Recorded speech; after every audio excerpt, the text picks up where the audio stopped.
all my YouTubers, what is up? This is Social Anxiously back with another episode. Real quick, I just want to get in a couple shout outs. This won't be a long video. I will discuss a couple of topics after these shout outs. So, the first shout outs that I want to do, and this is mainly for the older folks, some of you children, you may not get it because I think I have more younger followers than I do older followers, but this is more for the adults. So, kids, sorry. The very first shout out I want to do is Laila and Brandi. There's a person that I kind of know, and they're on his show. So, I just want to give special attention to these two. So, yeah, they're pretty special. We'll see how it turns out. And actually, Brandi, the chick on the right where it says dating deal breakers, she's actually the niece of Michael Jackson. So, all you Michael Jackson fans out there, that's her. And as far as to the left, Laila, she's on the show of the person that I want to mention, which is Tariq Nasheed. She's on his show. So anyway, you guys go ahead, like, comment, and subscribe to that channel, which already subscribed, and turn on the notifications. And they actually just started, and they already have 1990 subscribers. They're killing me right now. So, yeah. All right, y'all. That's the first one. Next one coming up. So, yes, you guys, the very next one is The Bad Banana. And some of that material is actually like a dry humor type, Anybody can watch it. Empty Pen Productions, of course. I highly suggest that some of you watch this show. It's like mini series of comedy, and I think you all would like it and enjoy it. So, yeah. So go ahead, like, comment, and subscribe to their channel.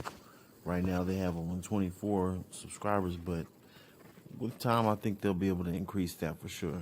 So yeah, like, comment, subscribe to their channel. So lately, everybody, there's just been crazy things going on in the news.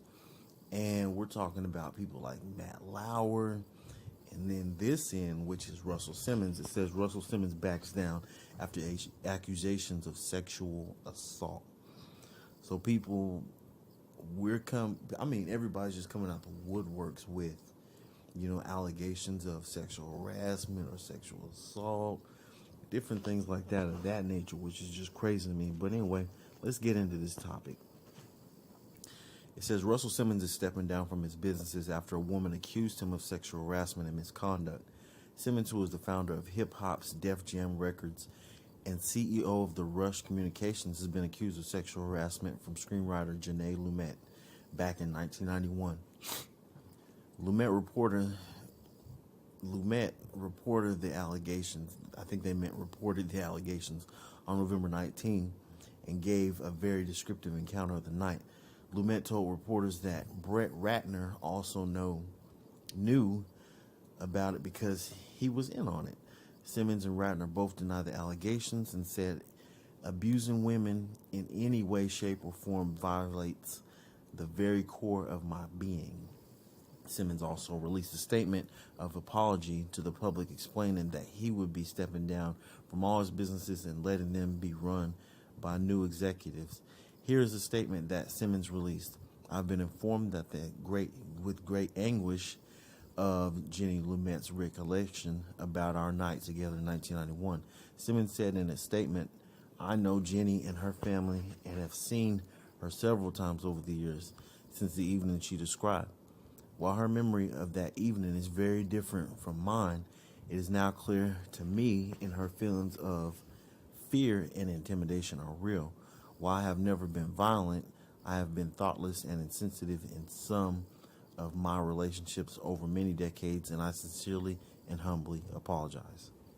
So yeah, you guys, it looks like he's got his hands full and Russ is stepping down. A lot of people are going through a lot of this sexual allegations, but this is considered sexual assault, which is something that's even more huge. Now, one thing I will say, which, is pretty much put out there, Russell Simmons is known for his actions, of having trains and orgies and these different kind of parties that these celebrities do that is just weird and sadistic. So it just is what it is. The only thing I can suggest to these celebrities, get around people who really have, your best interests at heart.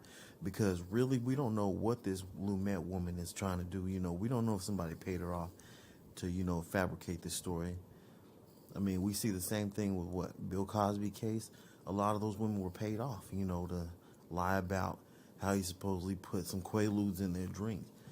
I mean, he might have done it to one or two, but who knows? The rest of them, I don't know.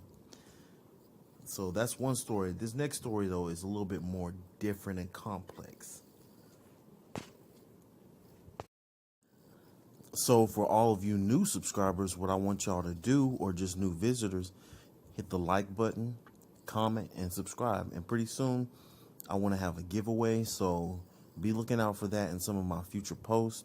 We're going to see what happens. But let's get into this topic. It says, pastor allegedly impregnates 14-year-old girl from his church. You guys, that's radical, right? That's just crazy, but we're going to get into this topic. It says, an El Paso County pastor is facing charges after allegedly impregnating a teen at 14. Romello Leach, 22, a pastor in Colorado Springs, is being accused of allegedly having sex with a minor and impregnating her.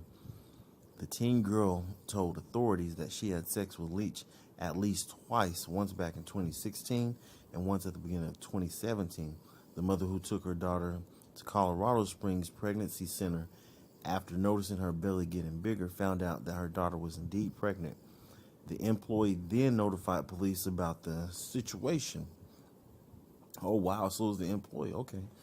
So it says Leach was later arrested and taken into custody, where on a recorded phone call, he admitted to his now ex-wife that he did sleep with the teen and that the child was his. Authorities have Leach in custody with no bond until they can investigate and find out if there are any other teens that may have been sexually assaulted by the pastor. The teen gave birth to the child in September of 2017 at age 15. You guys, I mean, this is just a crazy story. Now, one thing I will say, in my family, my grandfather was well into his 20s when he met my great-grandmother, and she was 14. So, I mean, times have changed, yes, but the adults, we set the laws of what is considered the age of consent, and unfortunately, in this case, it was illegal for him, and they both decided that they were going to do this, and he just happened not to pull out and got her pregnant, and I think it's a very unfortunate case, but what can you do? You know what I mean? It just is what it is, guys. What I want to say is, you guys stay out of trouble. The stuff that's going on with sex and assaulting and harassment, just try to keep a good head and stay out of trouble. That's all I can say. You guys, that's been it for this episode. So anxiously never become yourself. Sorry about that. Never become a shell yourself, and always go out there and get it. Peace.